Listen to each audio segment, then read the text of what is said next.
We are tracking tropical thunderstorms moving across Kentucky, heavy rain producers, and plenty of them. We'll break it all down coming up.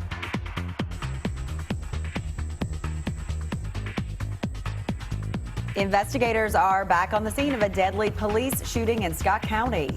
And we're learning more about a father and daughter killed in a Montgomery County crash.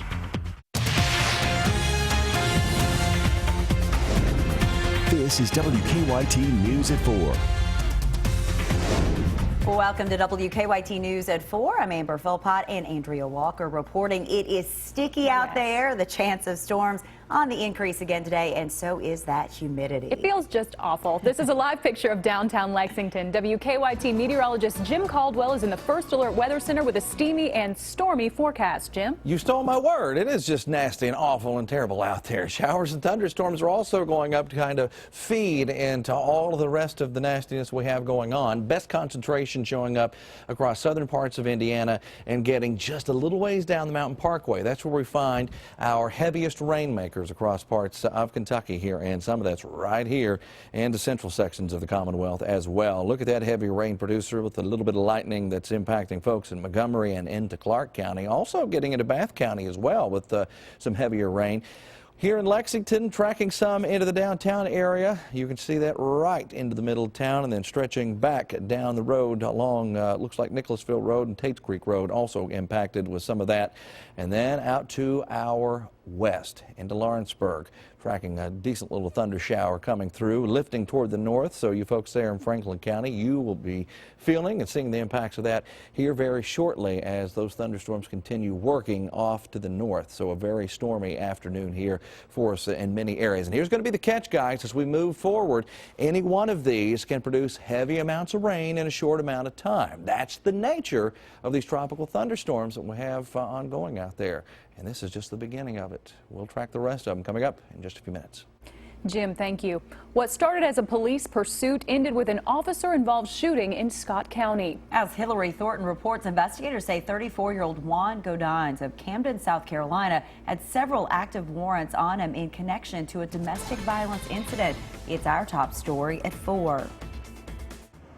We are learning much more today about what led to that chase and deadly trooper-involved shooting through court documents in multiple counties, including here in Scott County where the chase ended. It all started after an arrest warrant out of Franklin County was issued for 34-year-old Juan Godines. In that warrant, troopers say Godines hit his wife repeatedly, refusing to let her leave the home, pointing a gun at her, threatening to kill her if she left him. Troopers say Godines dropped his wife off for work yesterday morning. When she reported that violence, they then planned to arrest him as he picked her up that afternoon.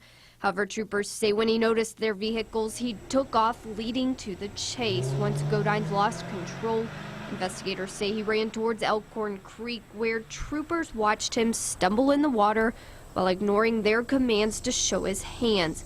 Instead, they say he regained his balance and raised a firearm in their direction. Folks living along Midway Road near that part of the creek say they heard several gunshots.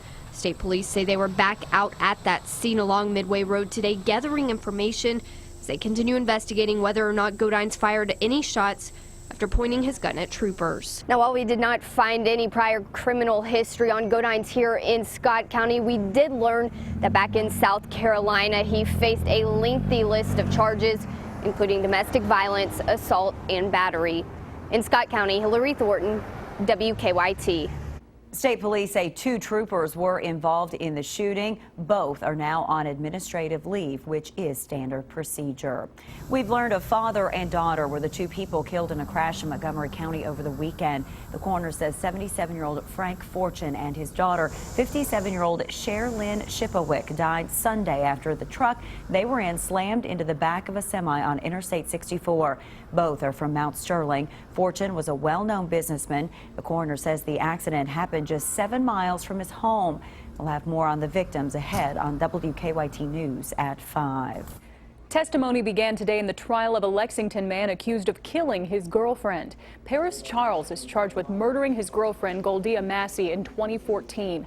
Parts of Massey's body later washed up along the Kentucky River in Jessamine and Henry counties. The trial is expected to last about 2 weeks. We are working on a number of other stories for you on WKYT starting at 4:30. Sam Dick joins us now from the newsroom with a look at some of the news in progress. Hello, Sam. Good afternoon. A crime alert for people living in 2 Franklin County neighborhoods. The sheriff's office was warning people in Evergreen Estates and the Coolbrook subdivision after a rash of car break-ins. There have been at least 10 thefts in just the last few days. The sheriff says almost all the victims left their car doors unlocked. They say the thieves are getting away with purses, cash, electronics, and even a handgun. Sometimes they will smash a car window, but that's rare because it makes a lot of noise, especially in the middle of the night. The sheriff says they're working with the Frankfort Police Department. They think some of the city cases may be connected to theirs, and we'll have more on the investigation on WKYT News coming up shortly at 4:30. We're getting our first look at the 2 new residence halls at the University of Kentucky. The first students will begin moving into the new Holmes Hall and Boyd Hall later this week. The new residence halls are on the corner of South Limestone and Avenue of Champions. Each is 7 stories and will house nearly 1,200 students. They feature study rooms, kitchens, and lounge areas. We believe that living on campus in the Living Learning program provides greater opportunity for students in their GPA and in retention for graduation. And are part of an overhaul of campus housing. We'll take a closer look at them on WKYT News at 5 o'clock. That's a look at some of the news in progress. Andrea and Amber, back to you. Sam, thank you. Now to some stories making headlines across the nation at 4. The thrill of amusement parks and summer rides is coming under fire this week after 2 high-profile accidents. A 6-year-old girl in Tennessee is in critical condition after falling with 2 other girls from a Ferris wheel at the county fair on Monday. Sunday, a 10-year-old boy in Kansas died riding the world's largest water slide. Emily Schmidt has more on who's watching the rides to keep them safe. Summer thrill seekers love amusement park rides. High, fast, adrenaline-inducing. The rush is all part of the fun until the fun turns tragic. I've got 30 kids that have fell from the Ferris wheel. 3 girls, ages 6, 10, and 16, dropped nearly 4 stories like water pouring from a glass, an eyewitness said, when their Ferris wheel basket flipped at a Tennessee county fair. All rides there are now closed for inspection. No amusement rides will be operating until the state of Tennessee gives us a green light to do so. And Kansas State Police are investigating what happened on the world's tallest water slide that caused a neck injury so severe it killed 10-year-old Caleb Schwab. There's just no way to prepare for this. Researchers at Nationwide Children's Hospital in Ohio looked at 2 decades of numbers from the Consumer Product Safety Commission. They found an average of 4,423 children under 18 go to the emergency room every year for amusement park injuries. Add in water parks. The most recent numbers show about 30,000 children injured last year, with no one agency overseeing all kinds of rides.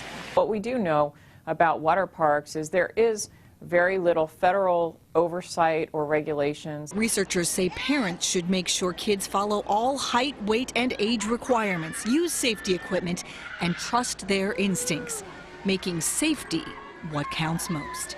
I'm Emily Schmidt reporting. Some scary statistics there. The Nationwide Children's Hospital study found the most common body parts hurt in amusement park rides were heads and necks. The most common injuries at 29% were bumps and bruises. Their computer system is working again, but Delta continues to cancel flights because of yesterday's outage. Nearly 250 flights have been canceled so far today. The airline is still trying to help tens of thousands of passengers who had their flights canceled yesterday. Delta is offering refunds and $200 in travel vouchers to flyers. We checked with Bluegrass Airport and found so far 2 flights to and from Atlanta have been canceled.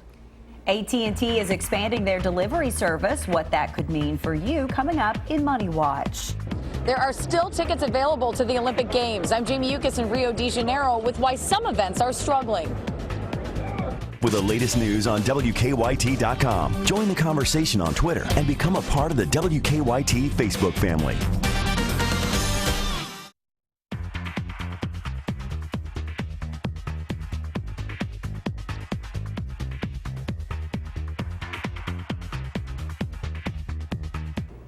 Welcome back in. You could get your next cell phone hand delivered. That begins today's Money Watch. AT&T and Enjoy.com are expanding the service they launched last year to 4 more cities: Miami, Houston, Atlanta, and Dallas. The free service includes an hour of help setting up the device. Burger King's iconic hamburger is going Tex-Mex. Get ready for the Burrito, the fast food chain's latest menu item. It's a flour tortilla stuffed with the beef of a Whopper, but added seasonings. There's queso sauce with chopped tomatoes, onions, lettuce, and pickles to round it out. Burger King's CEO says he's been looking for a way to add Tex-Mex to his menu. The Burrito launches at all Burger Kings next Monday. Now, despite being only a few days into the summer games, Olympic host nation Brazil hasn't exactly ranked in the medals, and the lack of excitement over some sports is leaving empty seats at some venues. Jamie Yukas takes a look at how some Americans are taking advantage of the lack of local interest. USA! USA! The Lehman family brought their 3 kids from Reno, Nevada to experience the Olympic Games. I think we have tickets for 26 events. 26 events? So like 4 a day. Are you guys going to be able to stay up for all of them? Yeah. The family snagged tickets to less popular sports for less than the cost of a fast food value meal. So we got table tennis, judo, weightlifting, a bunch of random sports for like $12 a piece. Organizers say about 80% of tickets to the games have been sold, but women's rugby, cycling races, and the kayaking competition only drew a few thousand spectators. The lackluster performance by Brazil's Olympic team so far is not helping to fill seats, and many locals say the prices are too high. For the Brazilian people, it's too much. Swimming finals and gymnastics finals tickets are going for $300 US. And this is what happened when we tried to buy tickets to the U.S. men's basketball game. The U.S. versus Venezuela sold out? Okay. You can find any sold-out event on the black market. Steve Burke from Miami is encouraging Americans to come to the games. The spirit's great. I feel completely safe, and I haven't seen a mosquito in 2 days. The International Olympic Committee is hoping the stadiums may eventually fill up with people who have the Olympics on their bucket list. Jamie Yukas, CBS News, Rio de Janeiro. Brazilian police say they've arrested 40 people for scalping and confiscated hundreds of counterfeit tickets. How about a shot of aloe, some herbal tea, and a sensational shake? It's all served up here at Healthy Way Lex. I'm Deanne Stevens, out and about today. And if you happen to be out and about today, you're going to encounter rounds of showers and thunderstorms and a lot of humidity in between. We'll track all of it coming up for you. Now, your hour-by-hour forecast with meteorologist Jim Caldwell. We've been tracking rain here in the area over the past couple of hours. Showers and thunderstorms started developing with a true tropical nature, meaning that they have a lot of rain potential showing up with them.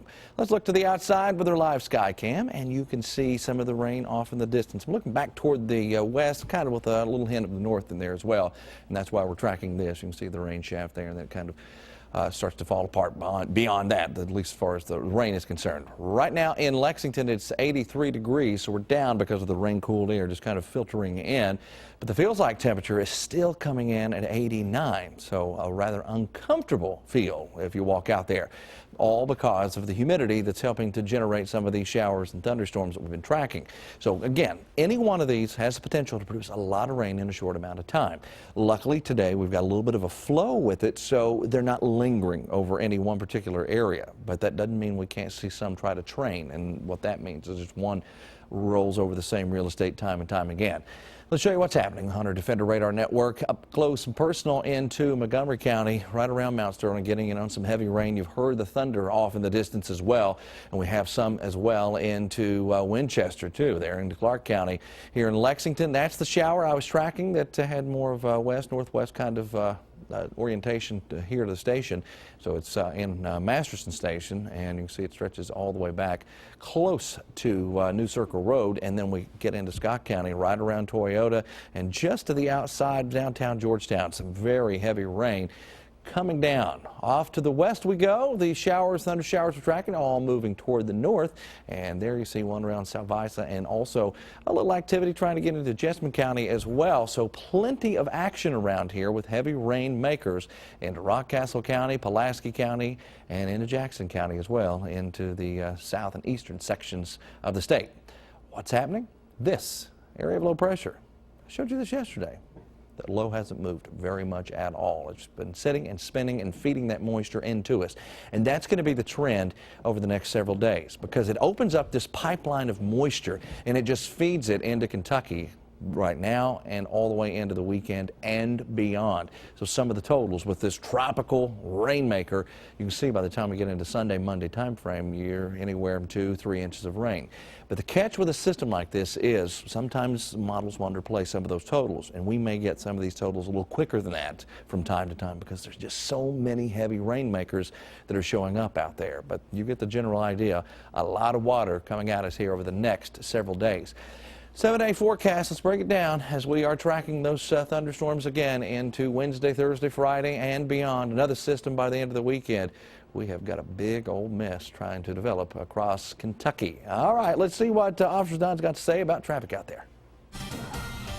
Well, there's a collision outbound Harrodsburg Road right now before the crossover. They're about to clear that, but that's been causing some problems. You can see delays on Harrodsburg Road and Nicholasville Road just randomly from Southland Drive in front of the mall is pretty much stop and go at the moment. Drive times to Versailles 11 minutes, to Paris 20 minutes, to Georgetown holding at about 17. That's on the interstate. Now back to you in the studio. Thank you, Officer Don. They're focusing on living a healthy lifestyle, and they're doing it through nutrition. Deanne Stevens is out and about today, joining us from Healthy Way Lex. Hi, Deanne. Hey, good afternoon, guys. We are here at Healthy Way Lex, located right off of Southland Drive, and we're trying to help you all come up with some healthy ways, not only for yourself, but the kiddos maybe need a little energy boost coming out of school. A lot of kids headed back to school last week and even this week. Adam Cravens is with us, and Adam, Healthy Way Lex, why did you guys start this place? We just wanted to help our community get healthy in nutrition, so we started a nutrition club, and we do a lot of local fit camps and things of that nature to bring people in and share health and nutritional wellness. There's so many different elements to this, and when you talk about getting healthy, there's a lot of different elements to getting healthy. Normally you might think of smoothies and such, but you guys have all different kinds of things. Well, we started with a 3-step process, and it starts with a shake, tea, and an aloe. So the aloe is good for indigestion. It helps with your digestive system. The tea is a metabolism booster. You actually start burning calories as soon as you drink it. And then the shake is a meal replacement shake. And it has all of your daily nutrients and everything in it, and it'll help keep you full all day long. Okay, so when I see that shake, Savannah, my dear, it looks delicious. What are we talking about calorie-wise? All of our shakes are under 250 calories, 25 grams of protein, 13 grams of carbs, 9 grams of natural sugar. So it's so great for you. So when folks come in, like I keep talking to these folks, I'm like, what's your favorite? They all have a different favorite. Do they come in and have all 3 of these? Oh yeah, every day. We have people that come in twice a day. All of it works great together. And I love that you said, I'm like, so do you guys serve up any like fried chicken or anything? You're like, Deanne, these are meal replacements, right? They are. They keep you full for a good 3 to 4 hours. They're just great. Okay, they are located right across from Good Foods on Southland Drive. Now, coming up at 4:50, we're making a shake that's good for the kiddos, a great healthy after-school snack. That's coming up here in just a bit. I'm Deanne Stevens, out and about. Back to you guys. As the school year starts up, could video games actually help students with classwork? What one study has to say in Better Living. And more cause for concern as another Zika case is discovered in South Florida. Tonight's Mega Millions jackpot is $38 million, and tomorrow's Powerball jackpot is $67 million. Now it's time for Better Living, health, education, and consumer news that impacts your life. There's another case of the Zika virus in South Florida. The person is from Palm Beach, but had recently traveled to Miami-Dade County, where at least 16 people are infected. Zika can cause severe birth defects in babies if the mother is infected during pregnancy. A new British study finds people who volunteer in middle and older age tend to have better mental health and emotional well-being. But researchers found volunteering did not have the same positive association for people under 40. They say it could be that older people see volunteering as a way to be involved in the community, but younger people view it as an obligation. And an Australian study of 12,000 teenagers shows those who routinely play video games do better in school. But teens who frequent Facebook or chat sites are more likely to trail their peers in math, reading, and science. Researchers say video games could help students apply and sharpen the skills they're taught in school. Have you noticed those dark red circles on the bodies of some Olympians like swimmer Michael Phelps and gymnast Alex Nadur? Those are marks from a pain relief method called cupping. It's where you take warm, round glass suction cups and place them on sore parts of the body. It's supposed to stimulate blood flow and help muscles recover faster.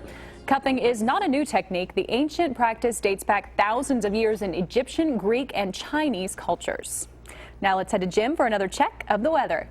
And we're tracking some showers and thunderstorms out there, and we'll be able to fill plenty of cups with the water that we're going to have over the next few days. We've got plenty coming over the next 24 hours, next 48 hours as well. Showers and thunderstorms just keep on rolling through the area. They have a tropical feel to them as well, and what that means is they can be heavy rain producers as they work through the area. You see all of the showers we have out there today.